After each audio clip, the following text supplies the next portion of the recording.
नमस्कार दोस्तों, स्वागत है आप सबका एक बार फिर से हमारे YouTube चैनल एस्ट्रो नॉलेज में। दोस्तों, आज के इस वीडियो में हम एक 7 वर्षीय बालक की कुंडली का विश्लेषण करने जा रहे हैं, जिनके दादाजी ने मुझे इनके बर्थ डिटेल्स शेयर किए हैं और एस्ट्रोलॉजी के माध्यम से वो इनके जीवन से जुड़े हुए कुछ प्रश्नों के उत्तर जानना चाहते हैं और साथ ही साथ चाहते हैं कि मैं इनकी कुंडली का पूर्ण विश्लेषण करूं। दोस्तों, आगे बढ़ने से पहले हर बार की तरह आप सबसे निवेदन है, यदि अभी तक आपने हमारे YouTube चैनल एस्ट्रो नॉलेज को सब्सक्राइब नहीं किया है तो आप प्लीज इसे सब्सक्राइब कर दें और बेल आइकन को दबाना ना भूलें। साथ ही साथ दोस्तों, यदि आप सब भी इसी प्रकार अपनी कुंडली का विश्लेषण करवाना चाहते हैं या फिर मुझसे संपर्क करना चाहते हैं तो स्क्रीन के ऊपर फ्लैश हो रहे व्हाट्सएप नंबर के ऊपर आप मुझसे संपर्क कर सकते हैं और ज्यादा जानकारी के लिए आप नीचे डिस्क्रिप्शन बॉक्स को भी चेक कर सकते हैं। वापस आते हैं इस विश्लेषण के वीडियो के ऊपर और सबसे पहले मैं आप सबों के समक्ष इनके बर्थ डिटेल्स को रख देता हूं। इनका जो जन्म हुआ है वो हुआ है 7 मार्च 2013 को। जन्म का समय है 4:46 संध्या काल। जन्म का स्थान है सिंगापुर। प्रश्नों की बात की जाए तो इनके स्वास्थ्य को लेकर के प्रश्न पूछा गया है और उच्च शिक्षा, विदेश में सेटलमेंट, विवाह, धन संपत्ति, संतान सुख, प्रॉपर्टी, बिजनेस और करियर वगैरह से जुड़ा हुआ प्रश्न इनके लिए पूछा गया है। तो इनके प्रश्नों को हम एक एक करके आखिर में लेंगे, लेकिन सबसे पहले चलते हैं इनकी लग्न कुंडली की तरफ, जो कि हमारे समक्ष है। इनकी लग्न कुंडली प्रारंभ होती है 4 नंबर से। 4 नंबर यानी कि कर्क लग्न की कुंडली बन जाती है और चंद्रमा देव देखें तो धनु राशि में जाकर के विराजमान है, यानी इस जातक की कुंडली बन जाती है यहां पर कर्क लग्न एवं धनु राशि की। कर्क लग्न यानी कि चंद्रमा देव के द्वारा अधिपत्य किया जाने वाला लग्न। ऐसे जातकों के स्वभाव की बात करें तो ऐसे लोग कोमल स्वभाव के होते हैं, अच्छे स्वभाव के होते हैं, आलस से प्रधान होते हैं, थोड़े आलसी जरूर होते हैं ऐसे लोग, और भावुक होते हैं। बार बार मैं कहता हूं कि कर्क लग्न वाले जो लोग होते हैं वो बहुत ही ज्यादा भावुक होते हैं।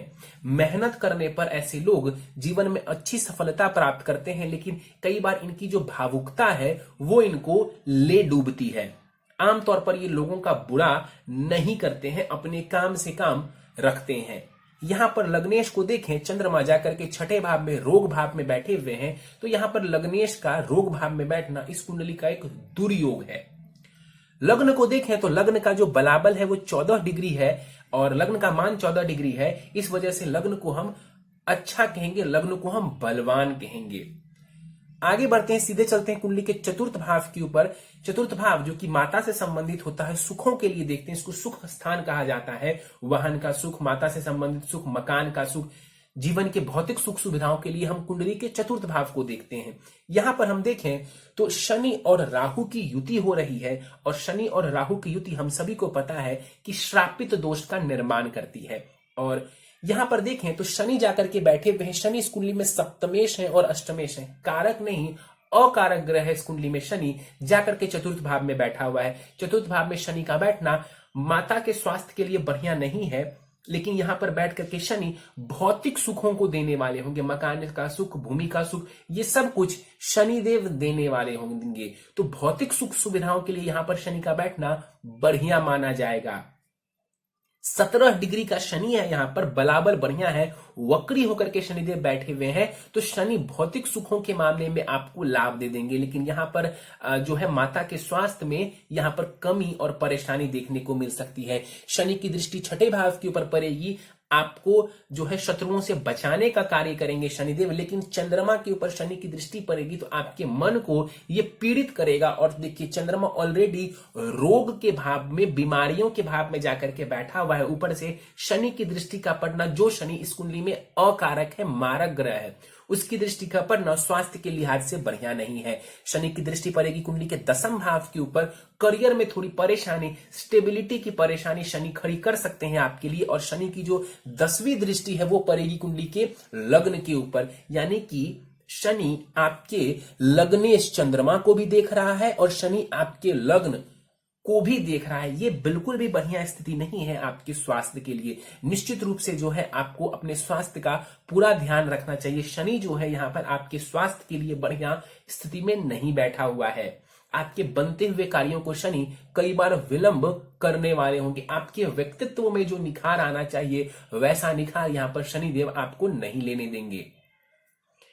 राहु यहां पर बैठे हुए हैं 26 डिग्री के साथ, मृत अवस्था के राहु हैं और यहां पर बैठे हुए देखिए शुक्र की राशि में राहु देव बैठे हुए हैं और शुक्र कहाँ है तो अष्टम भाव में। इस वजह से भी यहाँ पर घर में कलह की स्थिति और राहु के यहाँ पर बैठे होने की वजह से माता से संबंधित सुखों में थोड़ी परेशानी देखने को आपको मिल सकती है।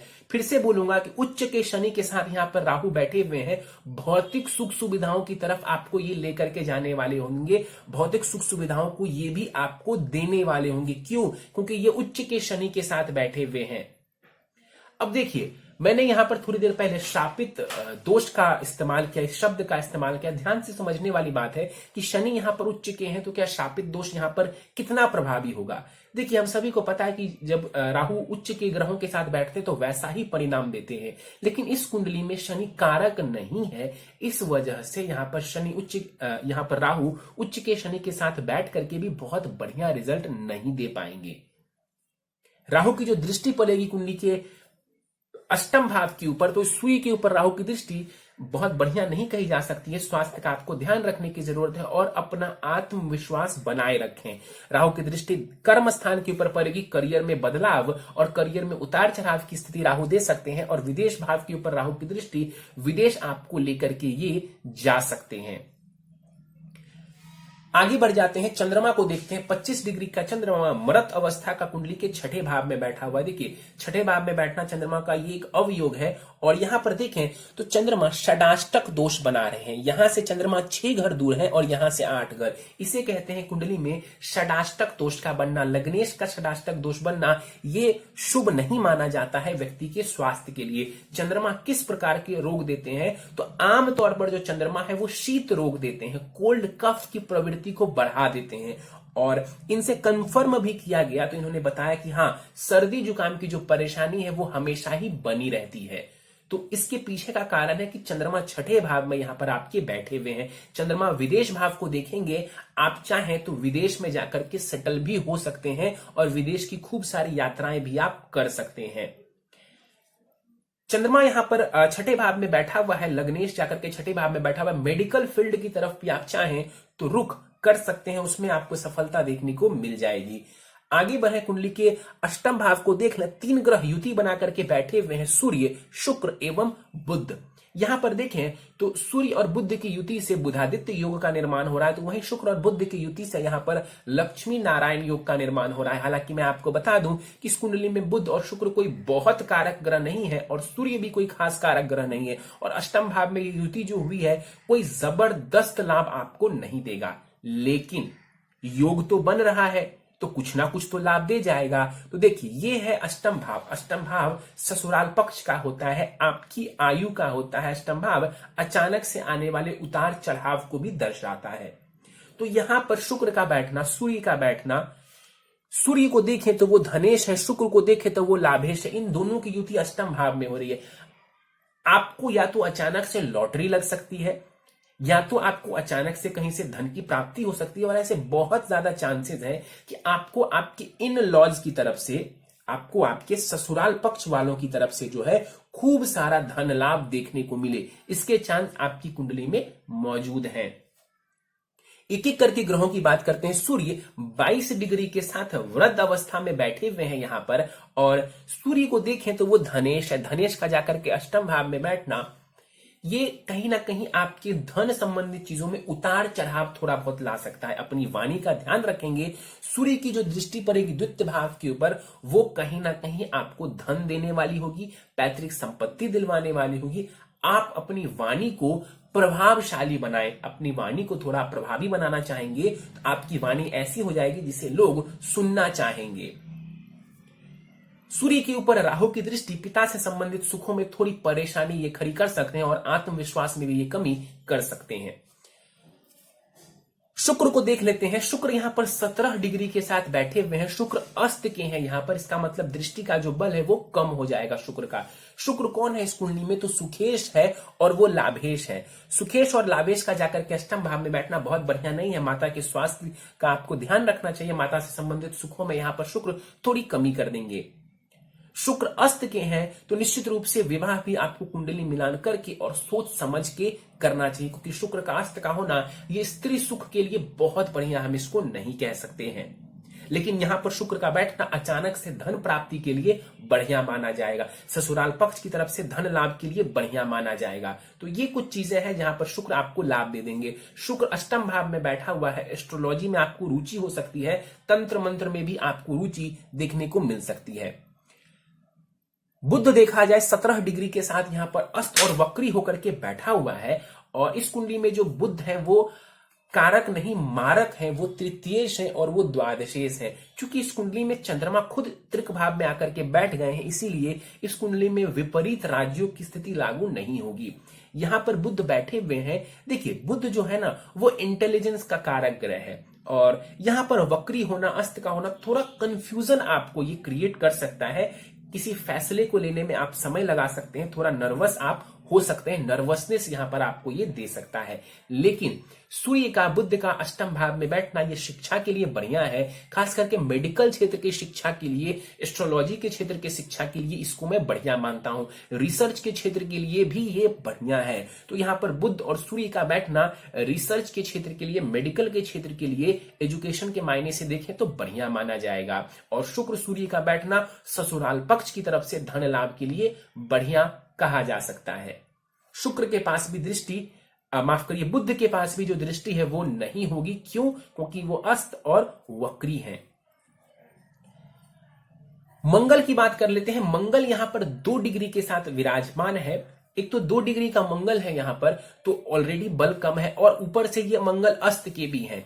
सूर्य भले ही आपको दूसरे भाव में दिख रहा है, लेकिन सूर्य और मंगल के बीच में सिर्फ 10 डिग्री का फासला है, जिस वजह से सूर्य ने मंगल को भी अस्त कर दिया है। इस वजह से मंगल का भी जो बल है वो कम हो जाएगा, और दृष्टि का बल पूर्ण रूप से छिन्न हो जाएगा। यहां पर इस कुंडली में मंगल देव को समझने का प्रयास करें तो वो पंचमेश है, यानी कि शिक्षा, संतान, प्रेम संबंध भाव के स्वामी ग्रह हैं, और कर्म स्थान के भी स्वामी ग्रह, यानी आपके करियर के स्वामी ग्रह बनते हैं मंगल।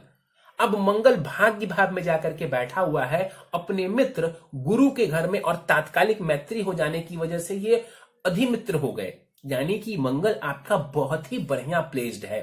तो यहां पर शिक्षा के लिए बढ़िया है, उच्च शिक्षा के लिए मंगल का यहां पर बैठना बढ़िया है, और कहीं ना कहीं आपको भाग्य का भी ये मंगल लाभ दिलवाने वाला होगा। करियर से संबंधित लाभ भी आपको ये मंगल देगा। केंद्र त्रिकोण राजयोग यहां पर मंगल देव बना करके बैठे हुए। आपको जरूरत है आप इस मंगल को बल दे दें। यदि इस मंगल को बलाबल दिया जाए तो शिक्षा, संतान, प्रेम संबंध, इन तीनों क्षेत्रों में सफलता, और करियर में भी आपको अच्छी सफलता देखने को मिल जाएगी। तो यहां पर मंगल की प्लेसमेंट बढ़िया है, लेकिन मंगल थोड़े कमजोर हो गए हैं। तो आप चाहे तो मंगल के बलाबल को बढ़ा सकते हैं। दसम भाव को देख लेते हैं। दसम भाव में देखें तो केतु विराजमान है मंगल की राशि में। मंगल त्रिकोण में है, लेकिन वो अस्त के हैं। इस वजह से केतु भी बहुत बढ़िया परिणाम आपको नहीं दे पाएंगे। दसम भाव में केतु बैठा हुआ है। बार बार मैंने इस बात को कहा कि जब भी राहु केतु दसम भाव को प्रभावित करते हैं, करियर में बदलाव और करियर में स्टेबिलिटी कम हो जाती है जातक की। यानी कि करियर में आपको हो सकता है तो बार बार बदलाव देखने की स्थिति मिले, चाहे कारण जो भी हो। तो यहां पर केतु बैठ करके भी जो है आपकी करियर में स्टेबिलिटी को थोड़ा कम कर देंगे। इसका बिल्कुल भी ये मतलब नहीं है कि आपका करियर बढ़िया नहीं होने वाला है। आप मंगल को बलवान कर लीजिए, आपका करियर बहुत ही बढ़िया होने वाला है। लेकिन इतना जरूर है कि राहु केतु की दशा चलती है, उस दौरान करियर में बदलाव आएगा, चाहे वो बदलाव आपके मुताबिक हो या फिर आपके मुताबिक नहीं हो।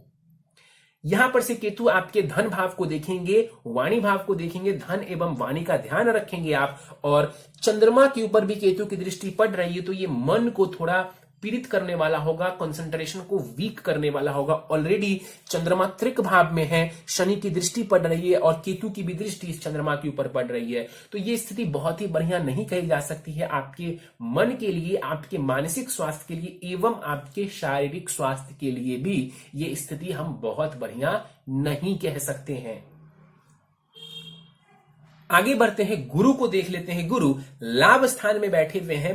युवावस्था का गुरु लाभ स्थान में यहां पर बैठा हुआ है, अच्छी स्थिति में है, शत्रु की राशि में जरूर है, लेकिन तात्कालिक मैत्री हो जाने की वजह से यहां पर गुरु आपको बहुत ही बढ़िया लाभ देने वाले हैं। गुरु इस कुंडली में देखें तो वो षष्ठेश है और साथ ही साथ वो भाग्येश है। चूंकि गुरु भाग्येश है, इस वजह से गुरु इस कुंडली में एक कारक ग्रह की श्रेणी में रखे जाएंगे। और देखिए गुरु कहां बैठे हुए हैं, तो लाभ के स्थान में। लाभ स्थान में कहते हैं कि सारे ही ग्रह बढ़िया रिजल्ट देते हैं, और गुरु बैठ जाए तो कहना ही क्या। तो यहां पर बैठा हुआ गुरु आपको बहुत ही ज्यादा धन का लाभ देने वाला होगा, आपके आय में दिन ब दिन ये वृद्धि करवाने वाला होगा। तो गुरु की प्लेसमेंट आपकी कुंडली में बहुत ही बढ़िया है। और देखिए तो भाग्येश का जाकर के लाभ भाव में बैठना बहुत ही बढ़िया है। निश्चित रूप से यहां पर बैठ करके गुरु आपके भाग्य में भी वृद्धि करने वाले हैं।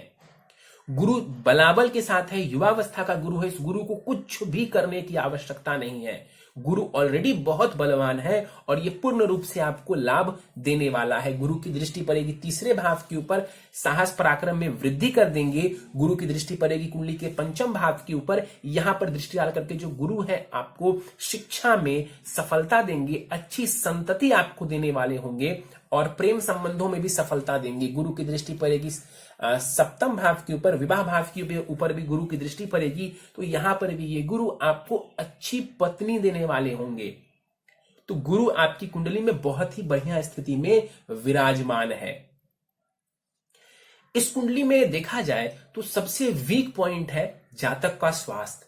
कारण है यहां पर जो लग्न है और जो लग्नेश है चंद्रमा, वो दोनों ही यहां पर पीड़ित नजर आ रहे हैं शनि की वजह से।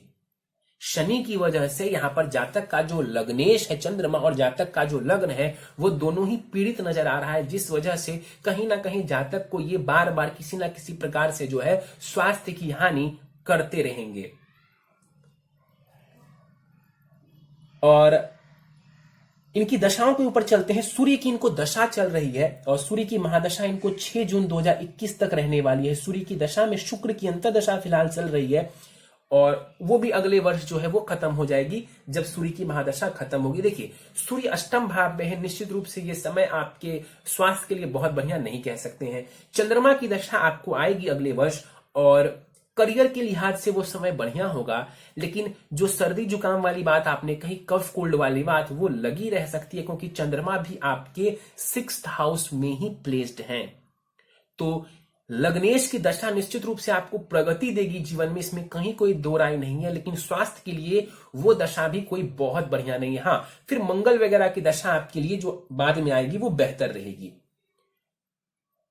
प्रश्नों पर जाने से पहले यहीं पर इनके नवमांश कुंडली की हम चर्चा करते हैं। इनकी नवमांश कुंडली वृश्चिक लग्न की बन जाती है, 8 नंबर से प्रारंभ होती है और लग्न में ही नीच की राशि में चंद्रमा बैठे हुए हैं केतु के साथ, यानी कि वहां चंद्रमा और केतु का ग्रहण बन रहा है लग्न में ही। ये कहीं से भी आपके स्वास्थ्य के लिए हम बढ़िया नहीं कह सकते हैं और स्वास्थ्य के लिहाज से ये जो कुंडली है ये कमजोर नजर आ रही है। तो सबसे ज्यादा यदि आपको फिक्र करनी है तो अपने स्वास्थ्य का करेंगे। धन की स्थिति बढ़िया है, एजुकेशन की स्थिति बढ़िया है, विवाह ठीक है आपका, भाग्य ठीक है आपका, करियर ठीक है आपका, उसकी टेंशन मत लीजिए आप। लेकिन कहीं ना कहीं जो है आप अपने स्वास्थ्य का पूर्ण ध्यान रखिए। सबसे ज्यादा फोकस आपको अपने स्वास्थ्य के ऊपर रखना चाहिए। सूर्य उच्च के हो रहे हैं, यानी कि ये अच्छी स्थिति है धन वगैरह को लेकर के, लेकिन चंद्रमा का नीच का बैठना, लग्न में केतु के साथ बैठना, ये हम बढ़िया नहीं कह सकते हैं।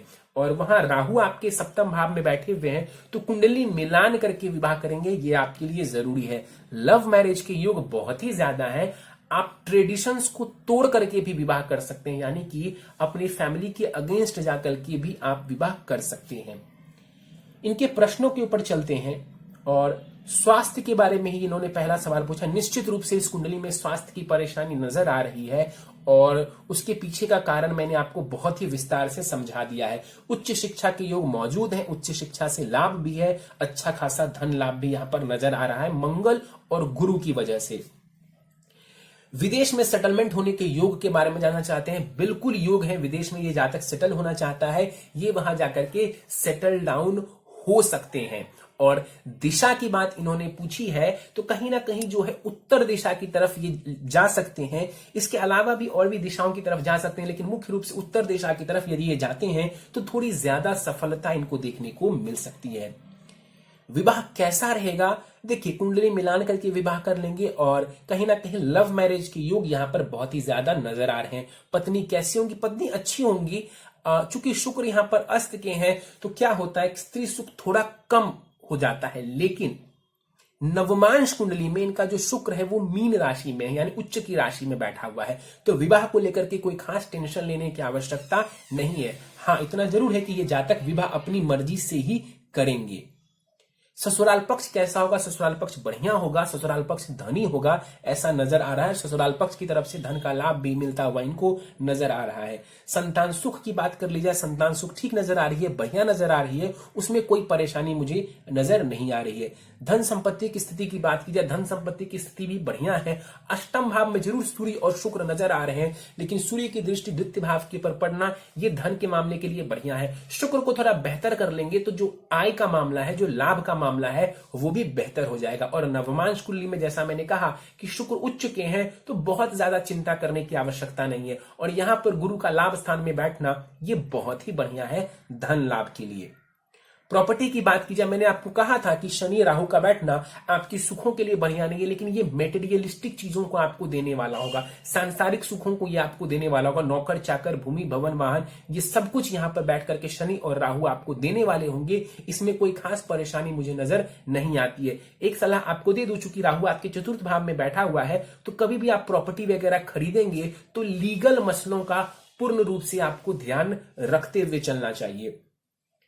बिजनेस करेंगे या फिर सर्विस करेंगे, आपकी कुंडली में सर्विस करने के योग थोड़े ज्यादा नजर आ रहे हैं। मेडिकल क्षेत्र की तरफ आप जाइए और जॉब करिए, आपको बढ़िया लाभ देखने को मिल जाएगा। माता पिता और बड़ी बहन के साथ संबंध के बारे में पूछा गया है। यहां पर माता के साथ संबंध या माता का स्वास्थ्य यहां पर बहुत ही कमजोर नजर आ रहा है।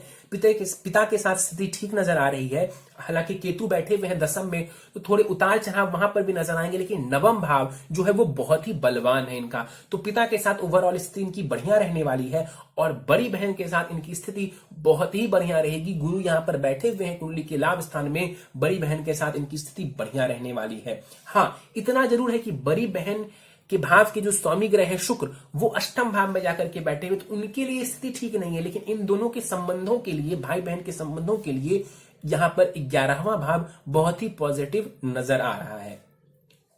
और दादा दादी के साथ संबंधों के लिए पूछा गया है। देखिए, मैं वैसे तो कह सकता हूं जबरदस्ती जोड़ जाड़ के दादा दादी के साथ संबंधों के लिए वो स्थिति ठीक नजर आ रही है यहां पर, लेकिन देखिए जैसे ही हम दूर होते चले जाते हैं, मतलब मैं रिलेशंस की बात कर रहा हूं, तो कुंडली में एक्यूरेसी उतनी कम होती चली जाती है। समझाता हूं, जितने भी दर्शक दिख रहे हैं वो भी ध्यान से सुनेंगे इस बात को। अब इनकी कुंडली है, अब इमीडिएट रिलेशन जो है इनके, वो है इनकी भाई बहन, इनके माता पिता। अब मान लीजिए इनकी कुंडली को देख करके पूछा जाए, इनके कजन के बारे में बताएं, इनके मामा, इनकी मौसी, इनके बुआ के बारे में बताएं, तो एक्यूरेसी बहुत कम होती चली जाती है। इसीलिए मैंने कहा बाकी स्थिति ठीक नजर आ रही है, ग्रैंडफादर से भी जुड़ी हुई स्थिति बढ़िया नजर आ रही है कुंडली में, कोई परेशानी मुझे नहीं दिख रही है। लेकिन एक्यूरेसी जो है वो मैं इसकी गारंटी नहीं दे सकता हूं इस प्रश्न की। करियर के लिए मैं बता दूं कि टेक्निकल क्षेत्र और मेडिकल का क्षेत्र इस जातक के लिए बहुत ही बढ़िया है। ज्यादा बेहतर यही होगा कि ये मेडिकल के क्षेत्र में जाएं। और फिर से एक सलाह, सबसे ज्यादा ध्यान इनके स्वास्थ्य का रखने की आवश्यकता है। सीधे उपायों के ऊपर चलते हैं। प्रथम उपाय है इनके लिए, गले में 2 मुखी रुद्राक्ष के 2 दाने धारण करवाएं इनको, लाल धागे में जरवा करके, लाल धागे में बनवा करके इनको शुक्ल पक्ष के सोमवार की प्रातः काल को विधि विधान से धारण करवा दे। विधि क्या है ये मैं आपको व्हाट्सएप के ऊपर बता दूंगा। हर सोमवार एवं शनिवार को शिवलिंग के ऊपर अभिषेक करें। घर के जो बुजुर्ग हैं, घर के जो बड़े होने चाहिए, किस जातक को लेकर के जाएं और सोमवार एवं शनिवार के दिन शिवलिंग के ऊपर अभिषेक करवाएं। शनिवार के दिन जब अभिषेक कर रहे होंगे तो उसमें जल दूध में काले तिल भी मिला देंगे। सोमवार के दिन काले तिल नहीं मिलाने हैं, शनिवार के दिन काले तिल मिलाने हैं, जिससे शनि राहु केतु इनके कुप्रभाव कम हो जाएं। और अभी जातक छोटा है तो ओम नमः शिवाय के मंत्र से ही अभिषेक कर दे।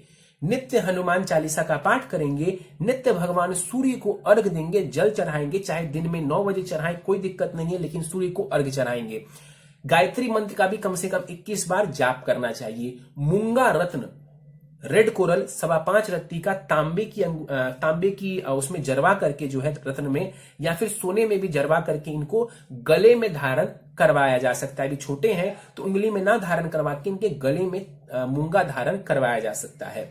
और आखिरी उपाय है इनके लिए कि वर्ष में 1 या 2 बार विधि विधान से रुद्राभिषेक करवाएंगे, शिवलिंग का रुद्राभिषेक करवाएंगे पूरे विधि विधान के साथ। इससे भी इस जातक के स्वास्थ्य में अच्छा लाभ देखने को मिल जाएगा। जैसे सावन के महीने में करवा लिया, महाशिवरात्रि के दिन करवा लिया, मतलब किसी भी शुभ दिन के ऊपर करवा लिया, या जब भी इनकी तबीयत थोड़ी डाउन हो, आपको जब भी थोड़ी परेशानी हो, तो कहीं ना कहीं रुद्राभिषेक करवाने से विधि विधान के साथ आपको लाभ मिल जाएगा। ज्यादातर ग्रह जो मेलेफिक है यहाँ पर जो नजर आ रहे हैं इनके स्वास्थ्य में परेशानी देने वाले, कहीं ना कहीं उनका जो पाप प्रभाव है वो कम होता चला जाएगा और चंद्रमा बेहतर होता चला जाएगा।